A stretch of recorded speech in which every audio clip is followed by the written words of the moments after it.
Hello and welcome. Today I'll be teaching from a chapter.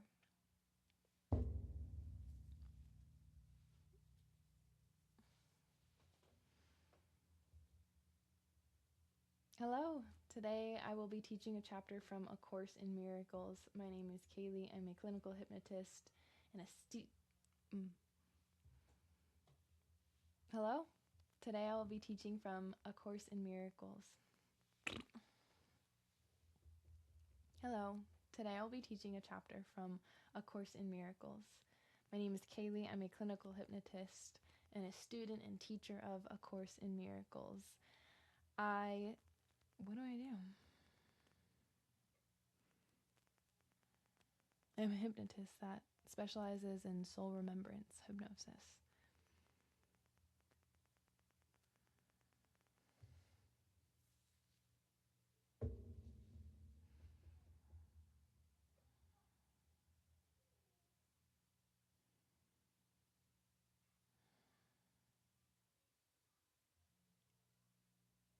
Hello, in this video I'll be teaching a chapter from A Course in Miracles.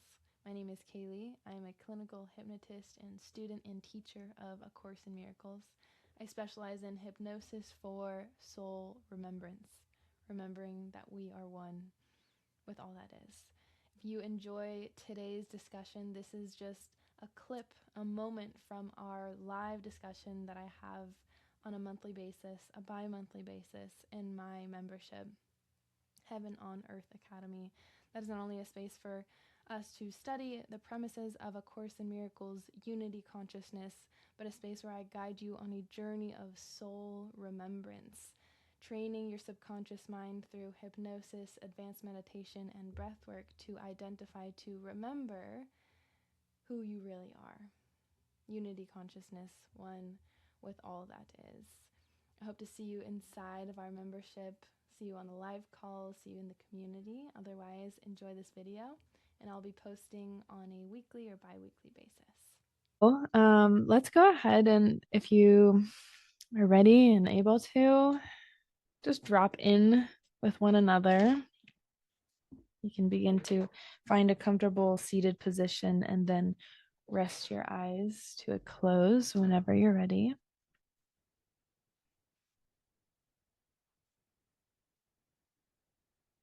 And as you rest your eyes to a close, begin to feel this soft air.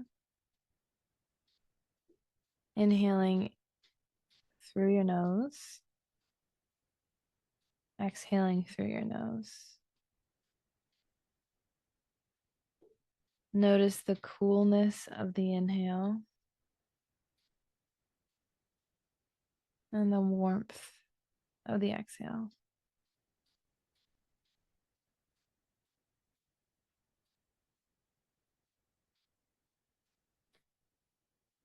And notice as you notice that you are the one noticing.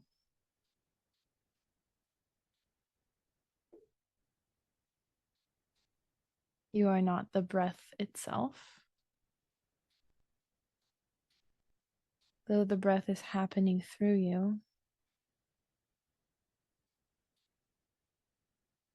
you are the watcher of the breath.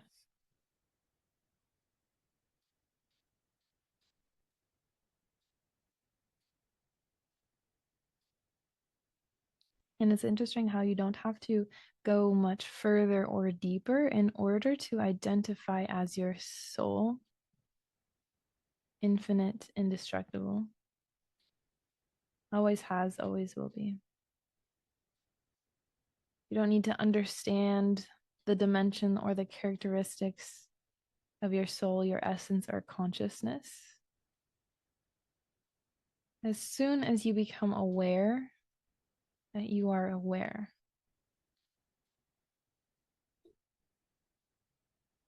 you are identifying with the whole. Unity consciousness.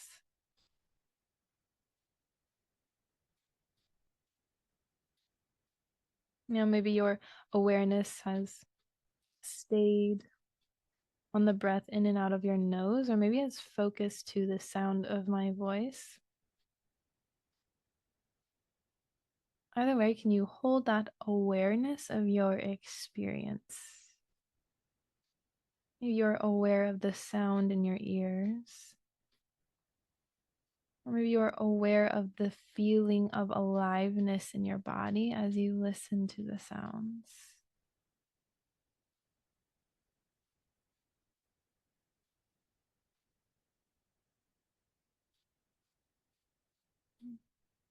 For a moment, just noticing the space in between my words.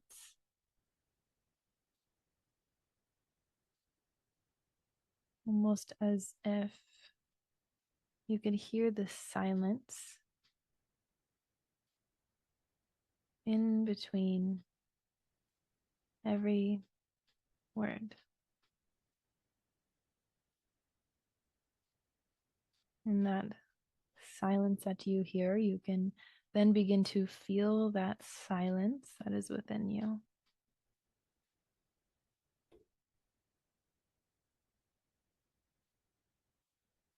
That spaciousness.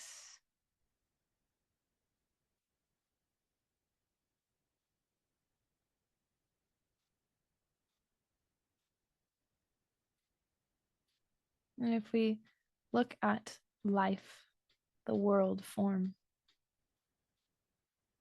you see that the only thing that is constant is change.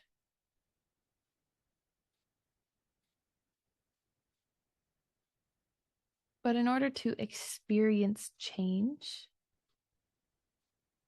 there has to be something that is steady, still, ever present, and unchanging.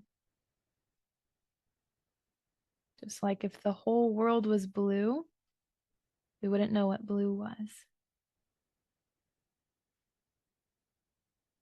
And so, because everything is always changing, you are changing, your thoughts are changing, your environment is changing. That must mean there is something that is still ever present and unchanging. And can you sense that unchanging?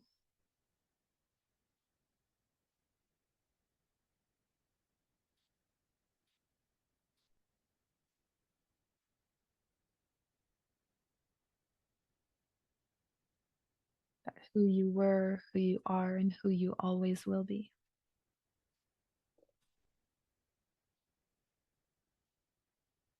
Present moment. The eternal now. The only moment that has ever and will ever exist. Unchanging.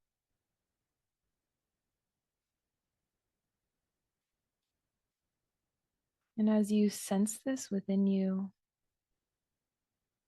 around you, now,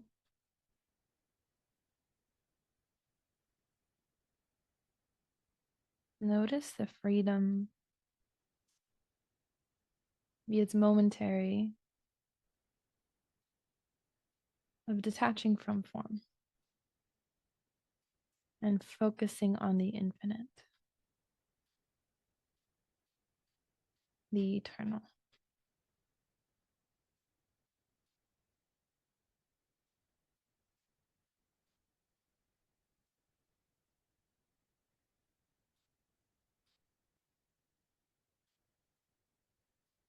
You've heard me say it many times before, and you'll hear it many times again, but what you focus on expands. And what if you focus on the eternal kingdom of heaven?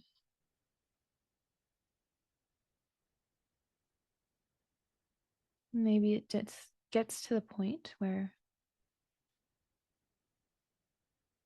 your entire life, your entire world is seen through this lens of the now.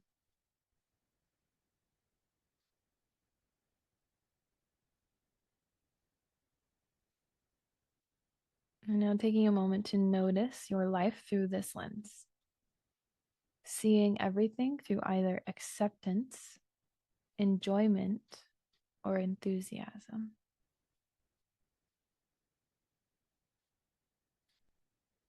Noticing that area where challenges have been arising and what it would be like to accept it.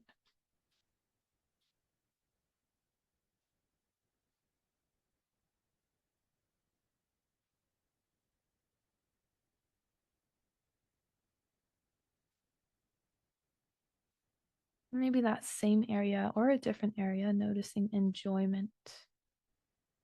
Enjoyment of the present moment. Enjoyment of what is.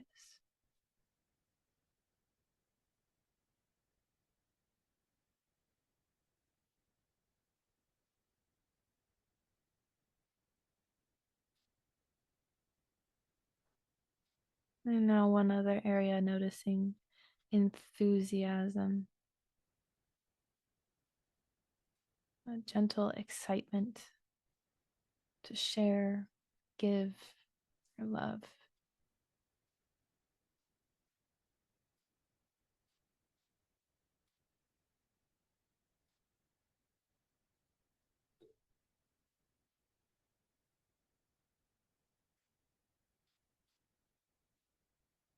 And notice the softness that is within you as these images come to mind. They're not urgent or scarce, they just are. And in that same way, allowing this moment to just be.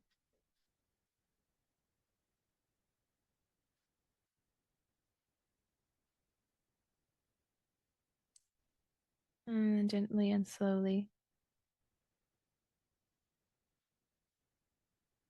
holding this awareness within you, begin to return to the space, gently blinking your eyes open.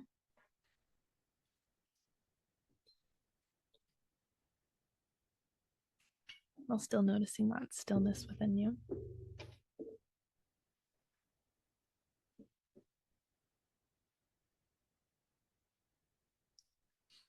Alrighty, we're gonna move right into chapter 9. Talking today about the healing that you've been resisting. Before we enter into the chat, I want to invite you very briefly to call to mind a moment when you judged someone recently. Could have been the smallest judgment, or maybe something bigger.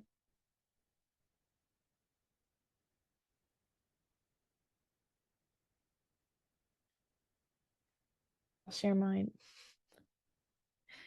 Share a judgment that I had today. And even while I had it, I was like, I shouldn't be doing this.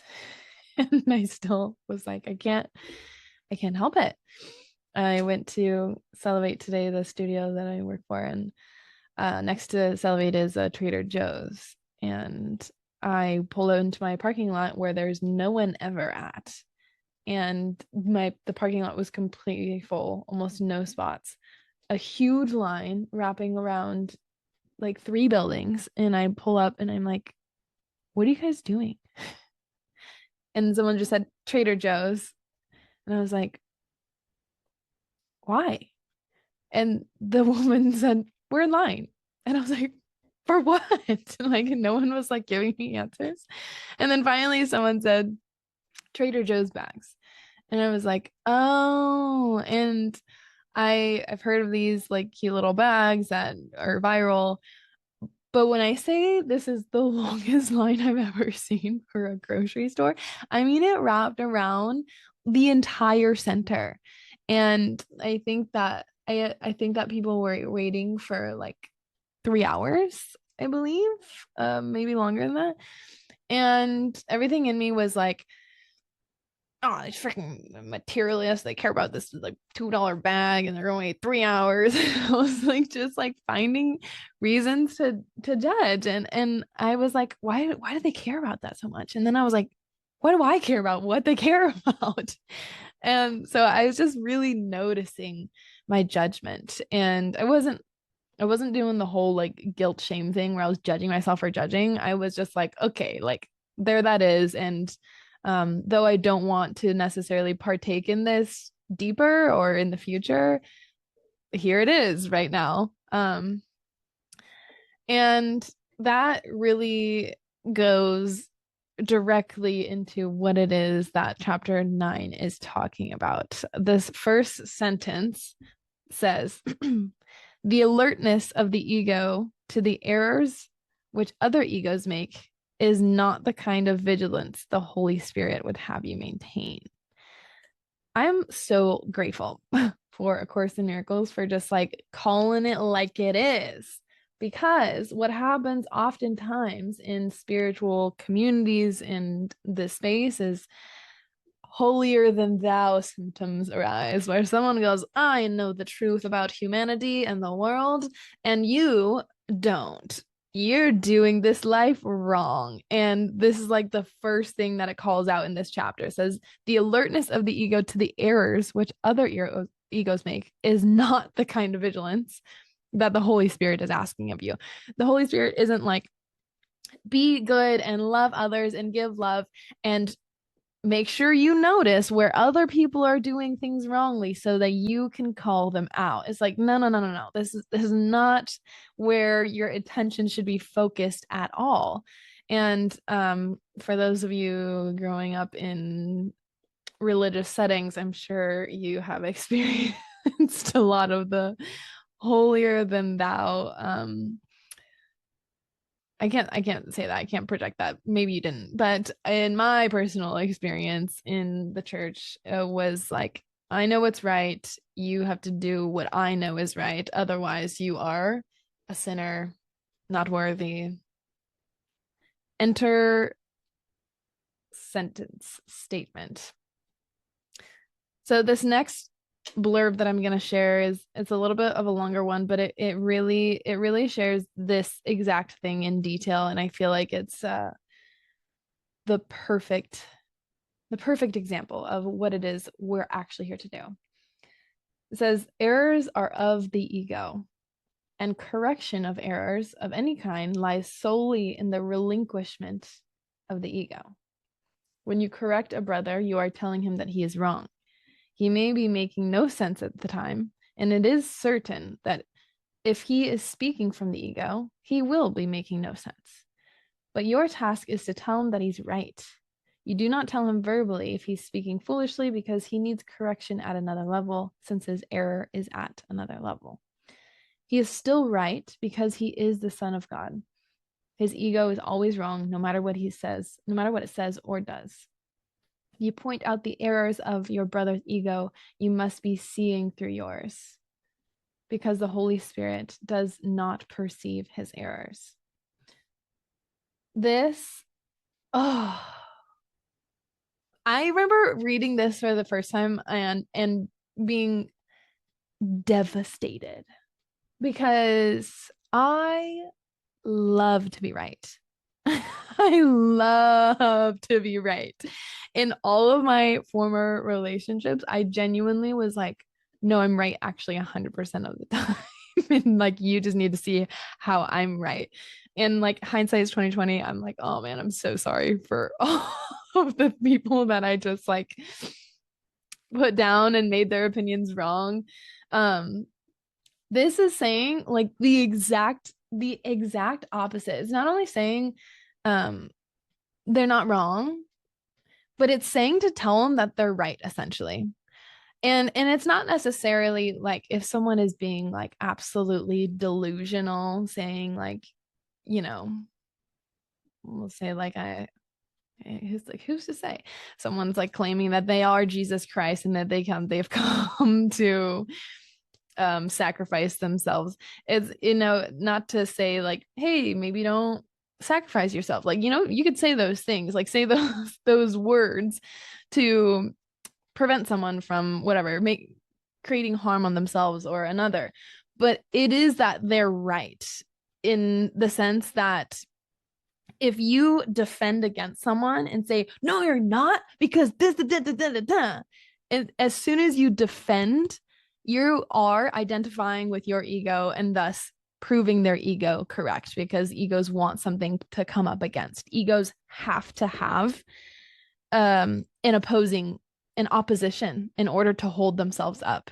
So as soon as you say, you know what, you're right, and that could be through energetically, it could just be through like non-attachment to like with the words that they're saying, almost like not letting it affect you on the deeper level, then you're suggesting that they're right. And what that really means is that you're choosing to see the soul that is within them beyond the words that their ego is saying. Because this says, it's like this specific paragraph says, his ego is always wrong, no matter what it says or does. So we like to think like sometimes the ego is right, sometimes it's wrong, right?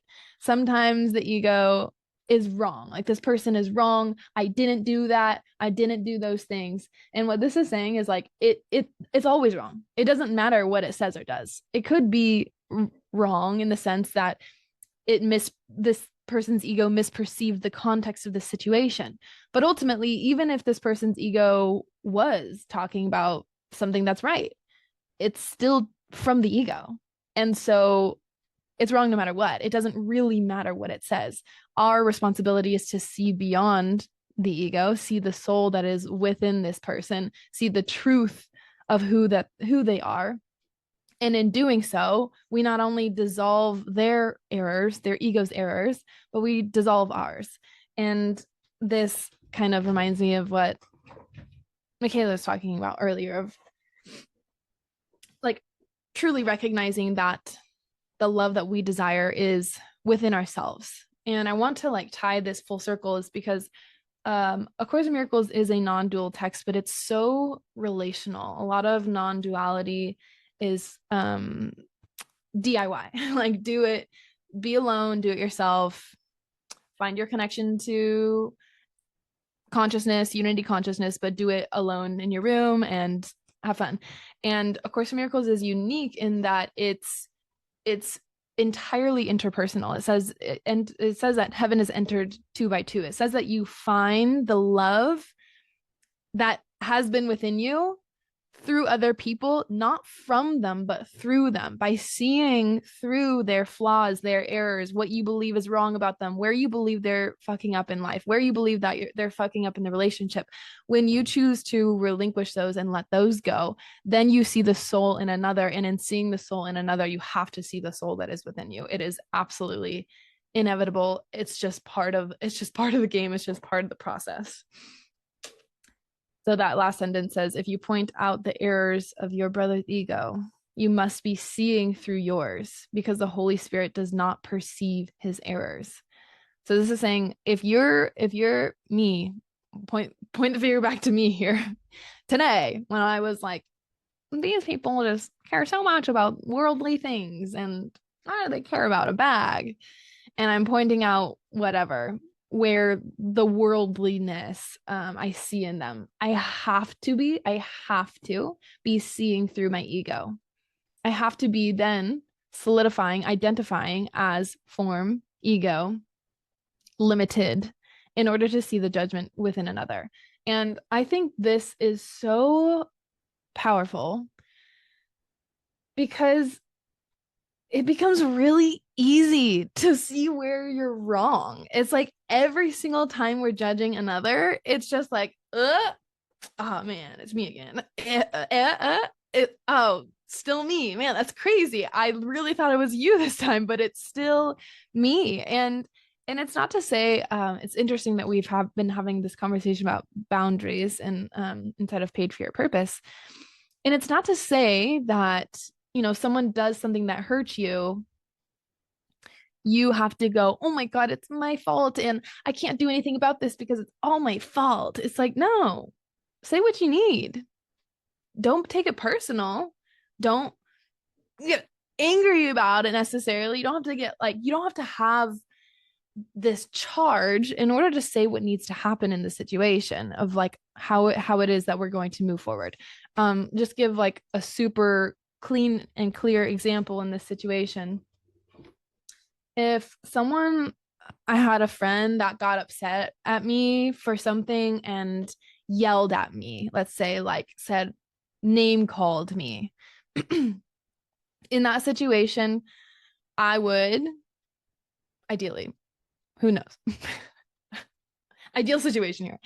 I would see that they were moving from their ego instead of me going, oh my God, they're the kind of person that would yell at me. I can't believe they would do this. That means they're da da da da da.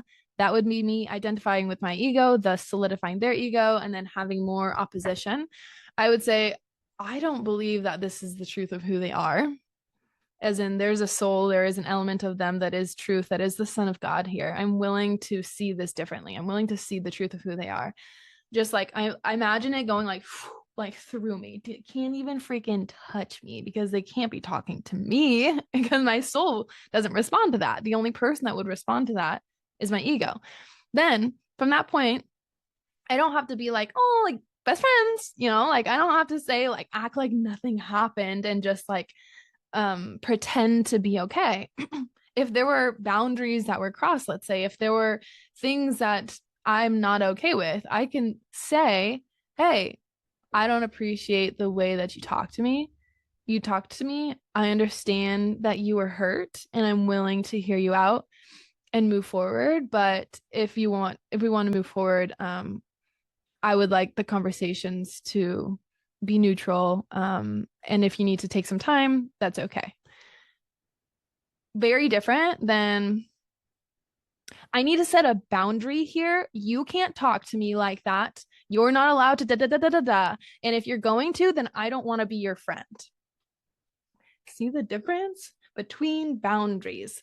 The latter is why I'm a little bit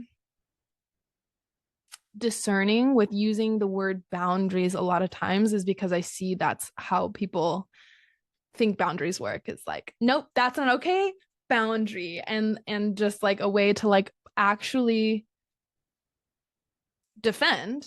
They're in their ego defending themselves, which then to the other person is opposition, which just actually fuels the fire of their ego, makes the situation a lot more difficult and a lot harder.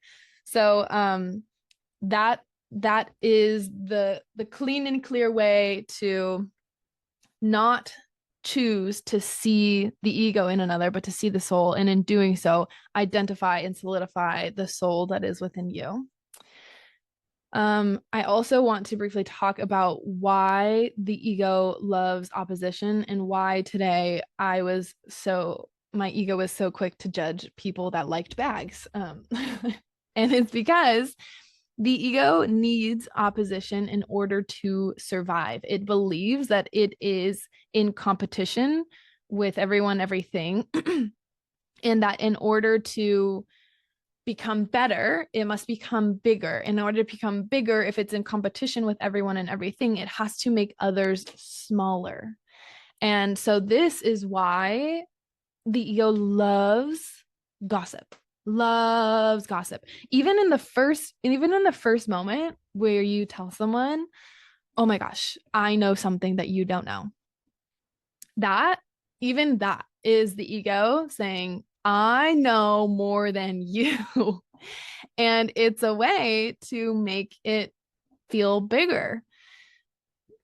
And I'm not, you guys know at this point, I'm not here to like shit and shame and make you feel guilty for every time it is that you gossip, because I think especially as women, unfortunately, it's been like wired in us that that's our way of connection. Obviously we can be aware of it and do what we can to not do it, but I just invite you to become aware of anytime that you are gossiping or judging. It's so interesting because I had a dream about me judging someone to another person last night, and the person that I was gossiping to didn't acknowledge me. And it made me feel like it brought awareness to the fact that I was judging. And a part of me was like, oh, like, why aren't they participating in this? And then it's just so interesting that I ended up like catching myself judging today after having that dream. And it's again like a crystal clear sign of when your ego maybe feels small and feels like it needs to build itself up, wants to formulate a stronger sense of self. It'll oftentimes pick on people or things, surroundings, religions, like you name it. And that polarity is kind of what our world is built on right now, especially on social media. Everyone talks about how in order to be seen, in order to be heard, in order to make it big on social media, you have to be polarizing. You have to be saying things that people don't like. And again, like not to say there are ways to say I don't necessarily agree with this without putting it down. And I think that's the opportunity that we have if you want to truly begin to dissolve this ego sense of self that is rooted in fear. It's like, can you get curious about believing in what you believe in without necessarily putting other belief systems down, other people down, or liking what you like without putting what other people like down? I'm personally like just really enjoying this practice because it's confronting me in a lot of ways. It's showing me how a lot of times I feel like if I want to be solid in my belief system, then the other belief systems have to be wrong. And in order to undo that, it has to dissolve the ego, and I have to land in something much deeper, much more constant, much more ever present, because my ego would love to believe that if I believe this, it has to be the only way and everyone else has to be wrong because then it would feel safe. And we see this a lot in like kind of pride and group identification. Again, not to say anything is wrong or bad, because this is the whole point of this, but a lot of group identification, I'm even seeing it like with like pride in someone's country right now because of the World Cup. I'm seeing some people are very prideful, like proud of their country, but then like the immediate not always, but a lot of times you see people who are like, F that country because my country's the best. And it's like this, like, no, it has to be just us. It has to be only this. Otherwise, my ego, my sense of self, my sense of belonging now is threatened. So just wanted to bring that in to bring curiosity to where it is that you're putting other belief systems, other people's likings down in order to hold your own up. I think this next sentence was like just a bar fire. My ego is trying to survive if feeling attacked, judging others is such a wake-up call to snap back in my presence right now. Okay, this next sentence says, allegiance to the denial of God is the ego's religion. Oh my God. I was like, every once in a while, Course in Miracles just has like a straight up bar, and this is one of them. So it says, allegiance to the denial of God is the ego's religion. So the ego being so certain there can't be something bigger. I have to figure it out myself. There can't be something that is making everything working out in perfect harmony. I should be the one to figure it out. And speaking to what it is that we talked about earlier of how I was like, I have to choose every single one of my thoughts. Who would say that? My ego, especially if it had an allegiance to the denial of God. My ego would think, wow, if I'm going to create my reality, I have to choose every single thought to make sure that we're going in the correct direction. I love that it says it's the ego's religion too. It makes me think, it helps to put into context, like, what is the point of the ego? And the ego's point is to prove itself as God, essentially. It's to prove itself as like, I'm creating it here. I'm the one doing everything. And that's why I believe that's why it can be so challenging at times to trust that it's all gonna work out, is because our ego would say, no, there's no one here to save you. You have to figure it all out, which is what so many people are complaining about or scared about, is they feel like they're alone. They feel like they have to figure it all out. They feel like no one's here to help them. They feel like no one's here to support them, which is just a sign of the ego's dominance in their life. The fact that their thoughts are currently ruling their life and that they don't have dominion over their thoughts, which means that they are their thoughts, which means that their ego is God, the religion of the ego.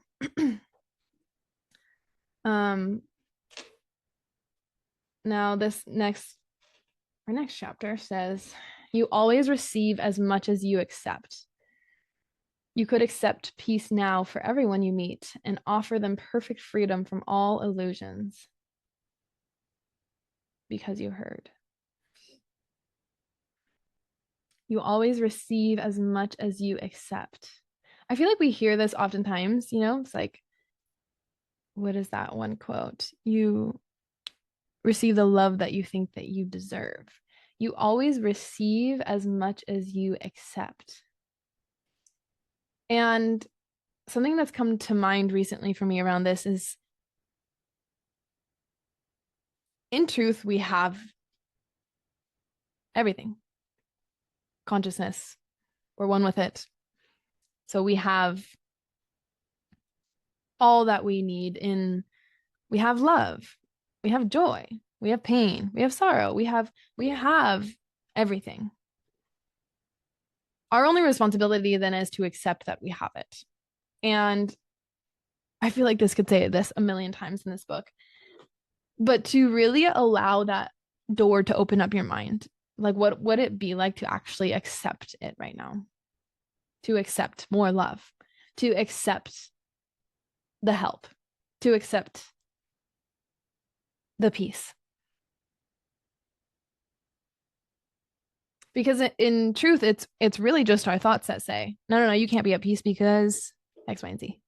Because finances, because relationship, because not enough fun, because not enough friends. And if we could just accept our life for what it is right now, then we can receive immediately. We can receive love immediately. We can receive joy immediately. We can receive internally.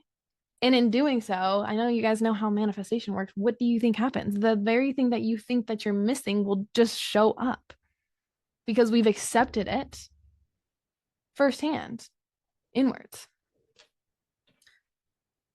The other thing I want to mention about this says, you can accept peace now for everyone you meet and offer them perfect freedom and from all illusions. As relationships, specifically intimate relationships with partners, and also intimate relationships with people that you've known for a long time. Reason being, it becomes really easy to form a blueprint or a role for people that you've known for a long time. You say, well, you've done this many times, so then I can expect you to do this because you've done it before. And now I expect you to show up in this way. And if you don't, then you are dissatisfying my expectations. Therefore, I am unhappy. This sentence says, you could accept peace now for everyone you meet and offer them perfect freedom from all illusions. And I think this is so pivotal, so important in these intimate relationships, is to accept the peace and their freedom for them, with them. Seeing their freedom, their perfect freedom, as in not hearing their stories of their reality and then associating them with that identity, just like we do with ourselves. This person is like at least 1 degree away from you and your intimate relationship with yourself, which means that you have an opportunity to detach them from their own story and see them for exactly who it is that they are right now, which essentially just means be present with them. Like, actually hear their words in this moment for what they are, not for who they have been or who you wish that they are going to be, but deeply listening to the words that they're expressing and saying right now, or deeply feeling their essence and who it is that they're being right now. And in that same way, we talk about this acceptance, enjoyment, or what's the other word? I forgot the word. Acceptance or enjoyment of the present moment. Can you accept or enjoy who it is that they are right now?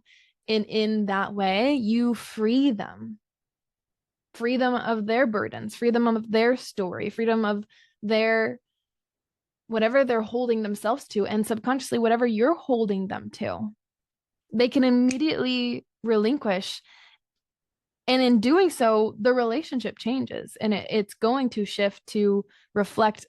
Now, I don't want to say what you want because that's not the point of this, but reflect the essence of what the relationship is here to do, to awaken within each of you guys, and to allow them to be who it is that they're meant to be, not who it is that you want them to be in order to feel okay inside yourself.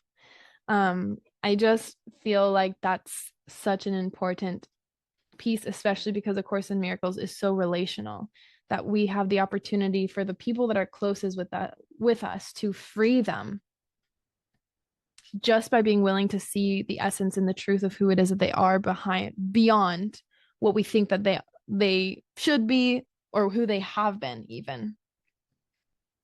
And then I have one more long blurb that actually coincides with what we talked about on our last call, talking about the dream. It says, you are at home in God, dreaming of exile, but perfectly capable of awakening to reality. Is it your will to do so? You know from your own experience that what you see in dreams you think is real as long as you are asleep. Yet the instant you waken, you know that everything that seemed to happen did not happen at all. You do not think this is mysterious, even though all the laws of what you awakened to were violated while you slept. Is it not possible that you're merely shifted from one dream to another without really awakening? Okay, so essentially this is saying that we go to sleep every night, we dream. When we're dreaming, we don't know we're dreaming most of the time.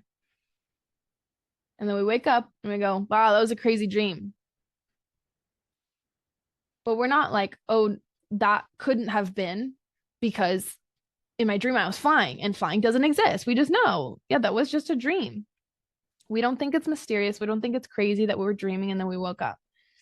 And what this is saying is like, would it be that crazy if maybe you didn't wake up from the dream entirely, you just woke up from the dream into another dream?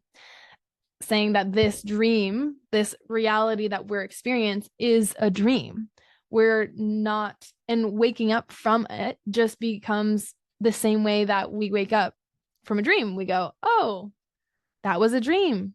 I'm conscious and I was sleeping and I was dreaming. In that same way, can we become conscious of the dream? Can we become conscious that though we are experiencing form, we are not the form itself? In the same way, we experience a dream. I was dreaming, and I was the main character in the dream even, but I was not the dream itself. I'm the awareness, the watcher of the dream in my mind. And that this whole thing is a dream of the mind. And when we remember the whole point of this, like why wake up from the dream within a dream, why call it a dream, is because of that feeling when you're having a terrifying dream and you wake up and you go, oh, It was just a dream. That feeling of peace is what we can experience when we choose to wake up from this dream. And it doesn't mean bypassing it. It doesn't mean saying that I'm not going to participate in it, fully participating it with the remembrance that this is not ultimately who we are. Ultimately, who we are has always been, will always be. This is just form that's shape-shifting and changing around us. And we get to go, it's just a dream. It's not. And then, when your favorite cup breaks, it's like, maybe it's not as big of a deal as it once was. Maybe you can be sad, but it's a surface level sad instead of like to the core, oh no, this is gonna break me. It's like, then the experiences of our life, they still happen. The feelings, they still happen, but they're happening in the surface level because there's a deeper knowing that you are the watcher. It's just like, sometimes I have dreams where I'm in like a scary dream, a like really scary dream, but then I will actually become conscious in the dream and I'm like, oh, this is fine, it's just a dream. And I like let it play out because I'm like, I know I'm dreaming. And it's like a joke that I get to play on myself where I'm like, well, because I know I'm dreaming, like I might as well just like play this one out. And the dream is a perfect metaphor for the way that we get to experience life when we disidentify with the thoughts and we become the watcher of them, is we begin to watch the things that are happening. And it's still scary. Like in the dream, I was still like, well, this is scary. But I also knew that it wasn't the ultimate reality. In that same way, when you lose your job or you don't get what you want or you lose someone in life, even, it sucks. You feel it. You're not denying it. You're not denying that you don't feel it. You are human. You're a form. You're meant to experience it, but it ultimately is not. It's not the ultimate reality. It's not the truth of who you are. You are experiencing the changing, but the truth of who you are is the changeless, the ever-present, has always been, will always be. And resting in that provides you the peace and willingness to show up in love throughout the experiences. I think I have one more thing for us, and then I want to dive into discussion with you guys. So this last one says, the second coming is the awareness of reality, not its return. Behold, my children's reality is here. It belongs to you and me and God, and is perfectly satisfying to all of us. Only this awareness heals because it is the awareness of truth. It's talking about the second coming of Christ, and that it is simply the awareness of reality, saying that reality is not the sense form that we may call reality.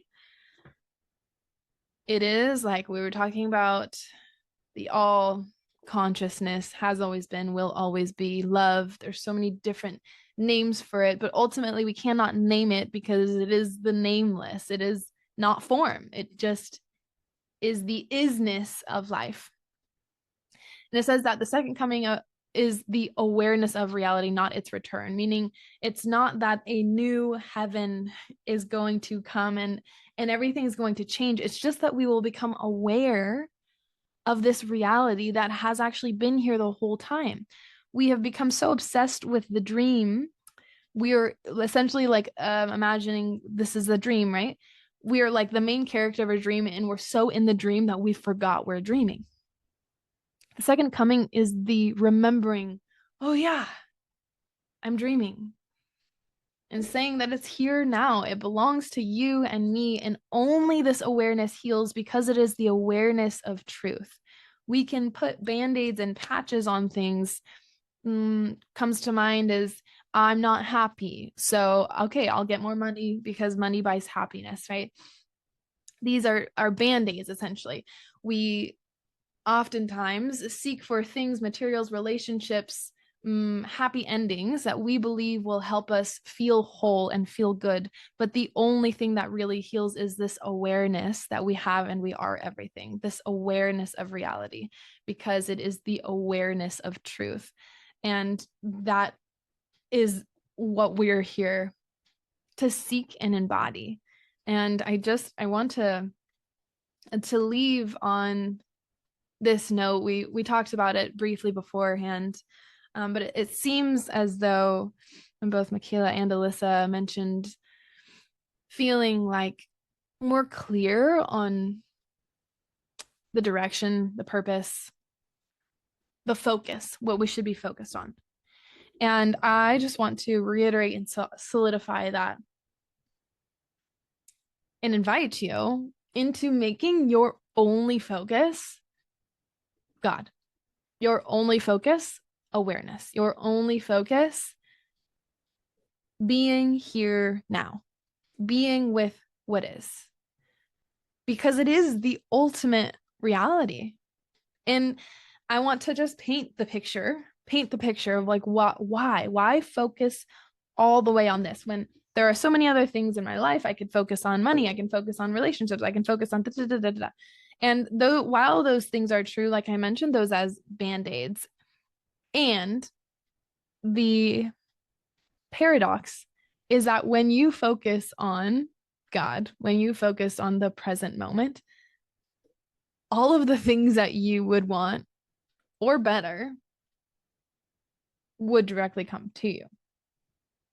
So when I focus on the present moment, the only moment that ever exists, I choose to stop identifying with my thought forms that say, you really need to be thinking more about this and this and this and this. I begin to slow down the incessant thinking of my mind and exist in the present moment, feeling the aliveness within me. My thoughts can slow down. There becomes spaciousness in between my thoughts. I begin to identify with the formless, unity, consciousness, side effects of that. I feel more connected to other people because I can feel what is in me is within other people. I am less worried about saying the right thing or doing the perfect thing or making someone else like me because I know my worthiness doesn't lie in whatever someone else thinks of me. I am inherently worthy. It is just who I am.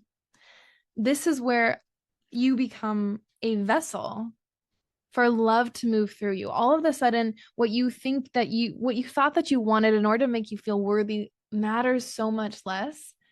And what really matters is being with what is, allowing love to move through you. And in that way, you are guided to whatever it is that you are meant to move into. And that may look like exactly what you're doing right now, just with a quality of presence that allows you to show up in a way that is potent and tangible. You've ever been with someone who's deeply present? You can feel their essence even without them saying anything to you. There's a calmness about them. Your nervous system relaxes when you're around them because you feel safe. And ultimately, everything that, as far as body goes, safety is our main mechanism. If we feel safe, we can thrive. We go from survival to thriving. When we feel safe in our body, we can create. That is the potency of the present moment. And I say this to you because you know how A Course in Miracles work. As I teach it to you, I'm also installing it within me. It is so easy to think. Your ego will constantly tell you the present moment is boring. We need to think about other more important things. The present moment doesn't have enough for you. We need to think about what you could have done better. Present moment doesn't have your success story in it. You need to constantly be thinking about what you could be doing better or what you're not doing enough of in order to And while there are moments for critical thinking, we spend most of our life wasting our time thinking about the same thoughts over and over again when we could exist in the peace of the present moment, existing in what is. So for this week, the next 2 weeks, however long until I see you again, I want to invite you into two things. One is just notice where you're judging. I'll write these down. Notice where you're judging. And this could be judging yourself or judging others. And can you notice without judgment? Can you not condemn or shame or guilt yourself for judging and just being interested, curious? This is the best way I can describe it. I'm like, oh, interesting. I'm judging right now. And then the second thing is, can you be in the present moment? I'm going to give two portals. My favorite portals are the breath and feeling aliveness in your body. And how often can you return to that? Understanding that it's not just, oh, I'm being present and like relaxing my nervous system, that you're actually breaking down ego structures and identifying as your soul self and allowing yourself to be a vessel of love. Very important, very powerful work. And that is all I have.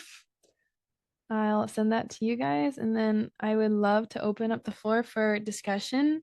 If anything sounds interesting that you want to dive in deeper to, if you have any questions,